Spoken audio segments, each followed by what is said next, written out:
यावर्षी पाऊस लांबलेला आहे. पावसाचं वाट बघायला लागणार आहे.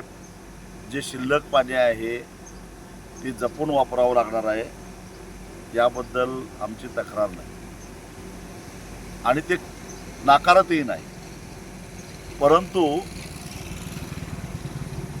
जलसंपदा विभागातल्या अधिकाऱ्यांच्या मध्ये असणारे हेवेदावे, त्यांचा अहंकार, त्यांचा युगो, मला न विचारता निर्णय का घेतला अशा प्रकारची वृत्ती आणि त्यांच्यामध्ये असणाऱ्या भांडणाचा आणि सरकारनं विशेषतः सचिव जलसंपदा आणि मंत्री यांनी योग्य वस्तुस्थिती काय आहे याची तपासणी न करता जे काही अंदाधुंदी चालली आहे त्याचा थेट परिणाम आज सांगली कोल्हापूर जिल्ह्यातल्या शेतकऱ्यांना भोगावा लागतो.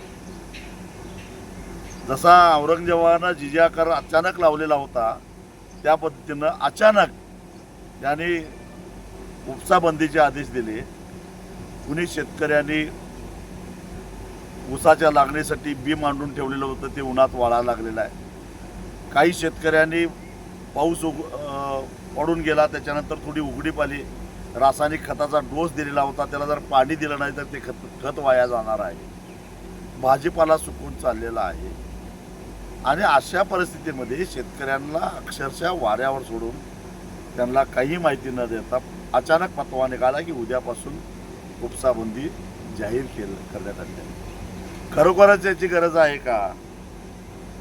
माझ्याकडं त्यांच्याच डिपार्टमेंटचं पत्र आहे. चंद्रशेखर पाटोळे, अधीक्षक अभियंता, कोल्हापूर पाटबंधारे मंडळ. आणि हे पत्र काय फार जुनं नाही, कालचं आहे.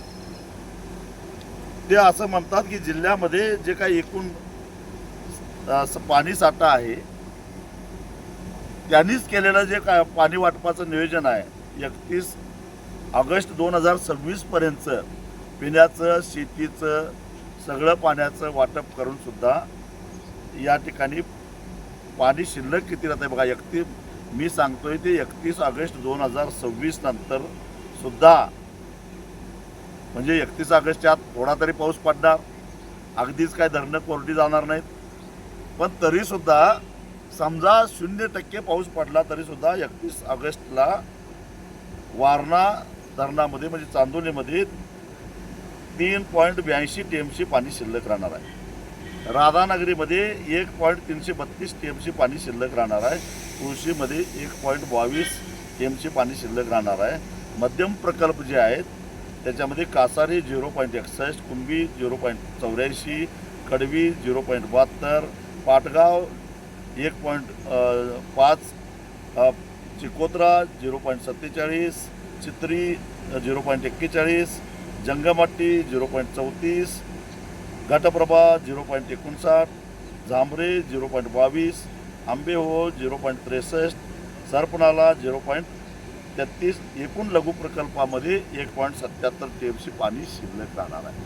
कधी 31 ऑगस्ट 2026 नंतर प्यायला, शेतीला, उद्योगाला पाणी देऊन सुद्धा एवढं पाणी शिल्लक राहणार आहे.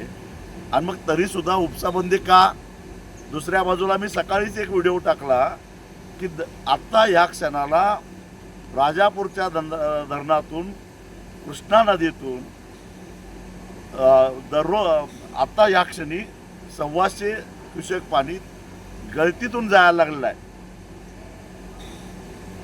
कर्नाटकनं मागितलेलं नसताना सुद्धा राजापूर बंदरातून 125 क्युसेकनं पाणी चाललेलं आहे. आणि इकडं शेतकरी मात्र कालपासून जलसंपदा विभागाच्या कार्यालयासमोर आम्हाला पाणी द्या, आमच्या जनावरांना पाणी द्या. जनावरांनी या जिल्ह्यामध्ये आणि सांगली जिल्ह्यामध्ये सुद्धा दुधाचं मोठं प्रमाणात उत्पादन होतं. जनावरांना प्यायला पाणी नाही. तुम्ही अचानक उपसाबंदी केला आहे. ठीक आहे, दिवसातून 4 तास द्या, 5 तास द्या, पण तेवढ्या काळामध्ये आम्ही जनावरांच्यासाठी पाणी घेतो. जेवढं आवश्यक आहे तेवढी पाणी पाजतो. एवढी समजूतदारपणाची भूमिका घेऊन सुद्धा शेतकऱ्यांनी घेऊन सुद्धा जर का हे प्रशासन हलणार नसेल तर मग आता टोकाची भूमिका घ्यायला पाहिजे. या पाटोळ्यांच्या अहवालामध्ये त्यांनी असं म्हटलं की वरील धरणातील पाणीसाठा पाहता 31 ऑगस्ट 2026 पर्यंत पिण्यासाठी पाणी राखीव ठेवता काही धरणामध्ये जिथे पाणीसाठा पुरेशा प्रमाणात आहे त्या ठिकाणी मर्यादित स्वरूपात काही कालावधीकरता जनावरांसाठी शेतकऱ्यासाठी शेती पिकासाठी पाणी देणे शक्य होणार आहे. हा अहवाल जलसंपदा विभागाच्याच अधिकाऱ्याचा आहे. मग अशा प्रकारे उपसाबंदी का, 100% उपसाबंदी का, या प्रश्नाचं उत्तर मिळालं पाहिजे. कुणाला बदली करून घ्यायची आहे, कुणाला योग्य ठिकाणी त्याला पोस्टिंग मिळालं नाही, म्हणून जर का अशा पद्धतीनं तुम्ही सांगली कोल्हापूरच्या शेतकऱ्यांना वेठीस धरणार असाल तर आता मी सरकारला एकच इशारा देतो. आज सायंकाळपर्यंत ही उपसाबंदी जर का मागं नाही घेतली तर उद्या सकाळी 11 वाजता सांगली कोल्हापूर जिल्ह्यातल्या कृष्णा आणि त्याच्या उपनद्याच्या काठावर असणारे जे शेतकरी जे लिफ्ट योजनेच्या माध्यमातून पाणी शेताला घेऊन जातात त्या सगळ्या शेतकऱ्यांनी उद्या सकाळी 11 वाजता म्हणजे 19 जूनला सकाळी 11 वाजता जिल्हाधिकारी कार्यालयासमोर जमायचं आहे आणि जिल्हाधिकाऱ्यांना जाब विचारायचा आहे की हे काय चाललेलं आहे, ही कसली बेदेली चालू आहे, याचा जाब विचारण्यासाठी 11 वाजता सगळ्यांनी यायचा. मी येणार आहे. आणि एवढंच नव्हे तर मी शासनाला इशारा देतो, अशा पद्धतीनं माझ्या शेतकऱ्याला तुम्ही जर वेठीस धरणार असाल तर उद्या संध्याकाळी उद्या संध्याकाळी आणि परवा दिवशी असणाऱ्या तुमच्या देशाच्या गृहमंत्र्यांचा दौरा सहजासहजी आम्ही होऊन देणार नाही, हे लक्षात ठेवा. निर्णय घ्यायचा आता तुमच्या हातात आहे.